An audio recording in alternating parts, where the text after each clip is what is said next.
had this really good intro for this review planned, and I was going to try and do something kind of in the style of Deadpool's humor, but then I figured out that A, I'm not funny, and B, I don't really feel like doing that. So when I look back on my life in like 10 years and realize I haven't gotten anywhere, I'm going to look at this moment and how it recognizes my inability to execute my good thoughts. But yeah, anyway, the movie. I actually ended up seeing a double feature of the first one and the second one, so got to see them right back to back, which ended up being helpful. I wasn't sure how well the first one would hold up. I still liked it about as much as I did the first time, though maybe a little bit less, because some of the jokes weren't quite as good the second time, but it was still fun.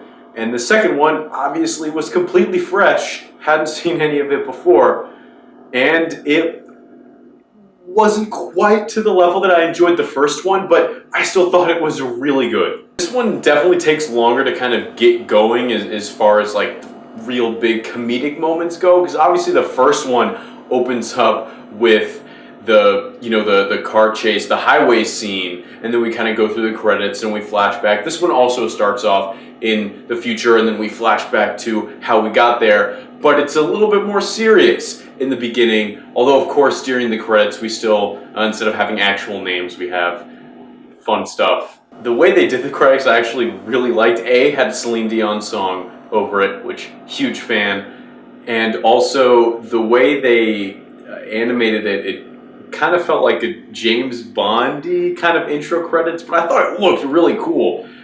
Maybe not Deadpool-y, but it looked cool. But once we get past the kind of opening, more serious part, which I thought was done pretty well, and I was invested in what was happening because of the first film. I'm invested in Deadpool, I'm invested in his wife, in Colossus, and those people we meet in the first film. So I was there for it, and then finally 20-ish, I want to say, minutes, things really get kind of kicked off. And of course, this won't be the case for everyone, but I have a hard time believing that if you liked the first one, you won't like the second one. Pretty much the same type of humor is there. There's lots of cursing, lots of sex jokes, plenty of butt jokes. I thought it was timed well. It was pretty creative. They do hit on a few of the same notes that they do in the first one, and there are, again, some jokes like there were in the first one that are pretty obvious, but there's just so many jokes coming at you fast and furious that it's like, oh, I didn't like that one. Okay, let me wait, 15 seconds, and there's another one. Oh, that one made me laugh. There was one moment where one of the characters said something, and Deadpool looks at the camera and just goes, "Foreshadow." Like, that's not really even a joke. I don't really understand why he said that. It's like, yes, this is how films work. I get it. So that was kind of weird, and there were a few moments like that, but again, there were so many jokes that there was always one right around the corner that I laughed at, and they did hit with enough consistency that I was certainly never bored. Cable's obviously the big new guy that we got. Josh Brolin coming back. You probably just saw him as Thanos in Infinity War. His character, not quite as good as Thanos, but he's a very serious character, and I liked his interactions with Deadpool and their kind of contrasting tones of each character. I thought it worked well within the context of the film, but it also ended up causing some of the more tonally inconsistent moments. Like when it's just Cable, it'll go from a really big comedic moment and then just super serious.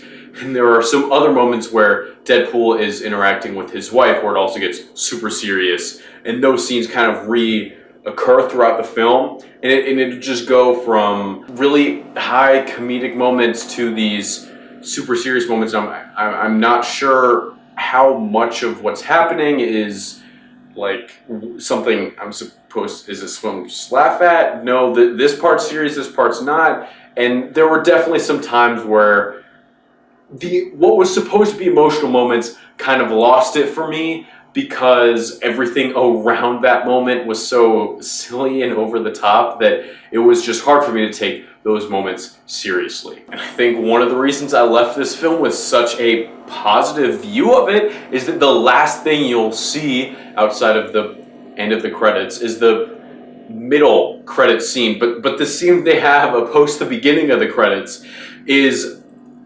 the funniest and best end credit scene I have seen. It was mind blowing. I didn't expect it at all, and it was just a blast. I don't want to obviously spoil anything if you haven't seen it yet, though. This review is coming out a little late. That clearly was the sticking point in my mind as I left. But as I said, though, there were plenty of jokes throughout the film I enjoyed. The action was decent enough. Domino, another new character, can't forget her. She was great.